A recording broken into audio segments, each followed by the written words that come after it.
can switch topics to the Vikings. So yeah, I heard. I just heard on the article I got on my phone that they said the Raiders want to sign Kirk Cousins. Man, the Vikings should honestly keep him. They should, because Kirk Cousins, he's a veteran QB. We need him because the entire Viking season it was good with Kirk Cousins. Nick Mullins, he's not better than Kirk Cousins, but he's like he's up there. He's up there. He's like under Kirk Cousins though. He's a pretty good quarterback. And then Jaron Hall, and then and then Jaron Hall. That dude cannot run and cannot throw. He can't. He's just a he sucks. He's not a good QB. The Vikings need to trade Jaron Hall for like a second, third round pick, or at least trade Jaron Hall for another QB. Like let me see who the Vikings should trade him for. It doesn't have to be QB, it could be wide receiver, anything. But who they should trade Jaron Hall for, I feel like should be like maybe I'm trying to think of a quarterback that they should trade him for. Like they should trade him for like they could trade him for probably Tyson Bagent, or they could trade him for like who else did they trade him for?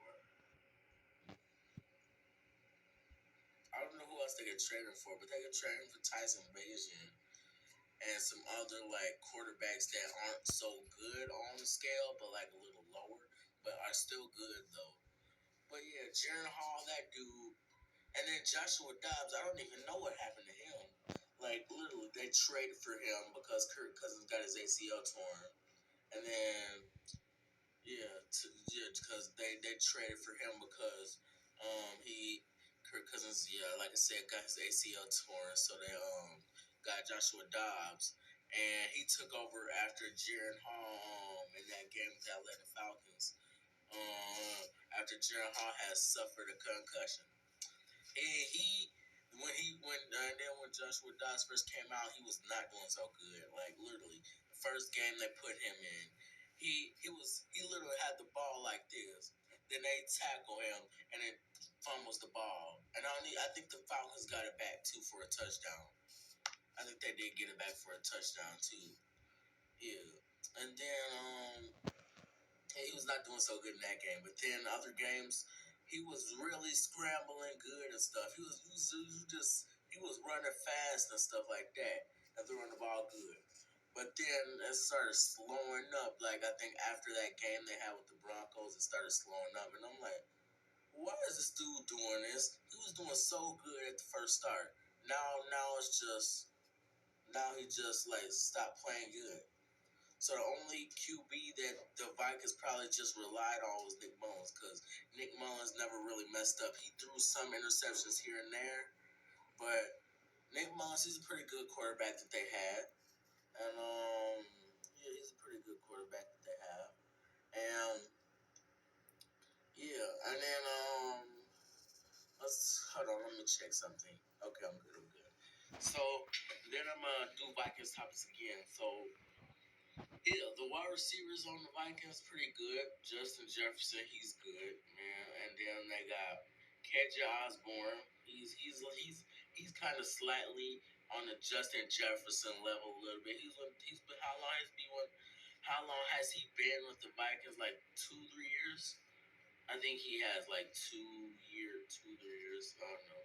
Jordan Addison, he is one of the best receivers the Vikings have. I'm sorry, but he is too better. He is better than Justin Jefferson, man.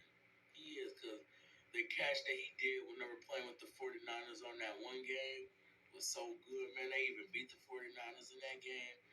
They made a good decision to draft Jordan Addison. Because at the first start, I thought he wasn't really going to do that good. Then when he started playing more and more with the Vikings, I could see he's playing good and better. And then the tight ends too. T.J. Hawkinson, one of the best.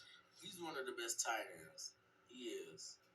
Cause yeah, Justin Jefferson is one. I mean, T.J. Hawkinson is one of the best tight ends that the Vikings have. Johnny Mutt too. He's pretty good. He's on that. He's on that T.J. level. And then Nick Muse, he's slightly good right there. And then halfbacks, I'm still kind of mad that Dalvin Cook had to leave the Vikings. I don't know exactly what happened, but I think they said that Dalvin Cook was asking them for too much money, so he had to leave. So, yup. But Dalvin Cook, he was one of the best halfbacks they had. And then for some reason, it's like Alexander Madison cannot run that ball that fast. Because literally, I think I seen when they got rid of Dalvin Cook and Kirk Cousins out there, and he was handing the ball off to Alexander Madison.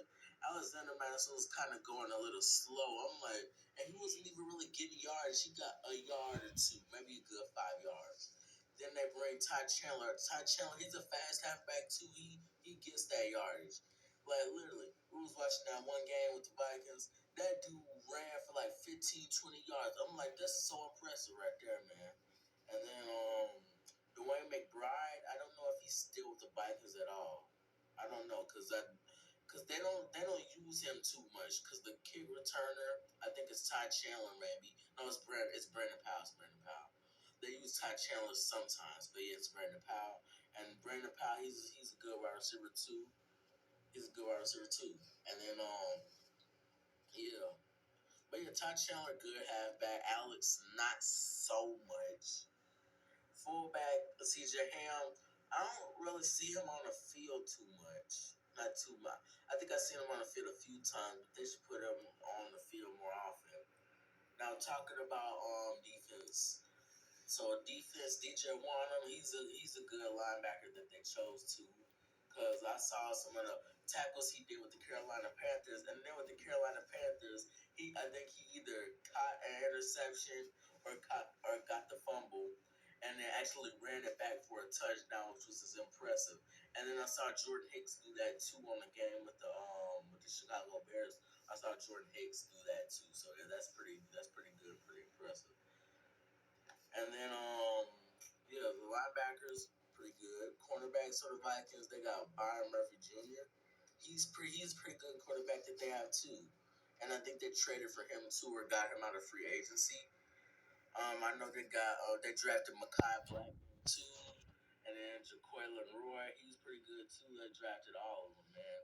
I'm just questioning who are they gonna draft this year with the Vikings. I hope they draft some pretty good. Like for me, I think they need to choose at least a good one. Because if Kirk Cousins not coming back, they need to draft two quarterbacks because they would only have Nick Mullins. I don't know if Josh Dobbs is still going to play for them, but at least a good two good quarterbacks, maybe one or two good halfbacks. Now some wide receivers, they good on wide receivers. Maybe another wide receiver, tight ends. I don't know. Maybe like one more tight end. Offensive line, maybe we might need like kind of need a refresh the new offensive line. You know why? I'm gonna tell you. It's like every time Kirk Cousins was playing, the offensive line was not protecting him like that. That game against the Packers, literally, they sitting there barely blocking, and it let the dude get to him. Like the offensive line does not block like that. The only two people on the offensive line who are good is just Brian O'Neill and Christian Darrisaw. But those are really the only two main ones that are good on that team. But the other ones, they act like they don't want to block. They act like they're scared or something. But yeah, and then let's yeah the defensive line too. Like I said, pretty good. Kicker, pretty good. Punter, yup. And then yup. And that's all I gotta really say, guys. Bye, peace.